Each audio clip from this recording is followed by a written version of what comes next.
കൂടുതൽ കിട്ടുമെന്ന് sports speaker പറയുന്നത് ഉറപ്പാണ്. ഞങ്ങൾ പറഞ്ഞത് വിൽ വിൻ നല്ലൊരു അംഗീകാരത്തോടെ ഞങ്ങൾ പറയുകയാണ്. വിൽ വിൻ ഞങ്ങൾ എല്ലാത്തിനും സപ്പോർട്ടുണ്ട്. ഓക്കെ. ജാവു കാമ്പിലേക്ക് കാണരുത്. ഇനി മേലെ ജാവുവെ കാമ്പിലേക്ക് കാണരുത്. എന്താണെന്ന് അറിയത്തില്ല, അതുകൊണ്ടാണ് പറഞ്ഞത്.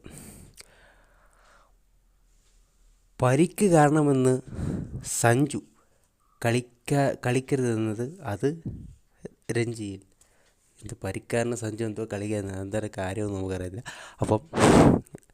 അടുത്തത്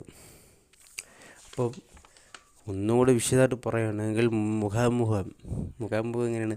ഇന്ത്യയും പാകിസ്ഥാനുമായിട്ടുള്ള കളിയിൽ ചാമ്പ്യൻഷിപ്പ് ട്രോഫിയിൽ ഇന്ത്യയും പാകിസ്ഥാനും 5 മത്സരങ്ങളിലാണ് മുഖാമുഖം വന്നത്. ഇതിൽ 3 എണ്ണത്തിൽ പാകിസ്ഥാനും 2 എണ്ണത്തിൽ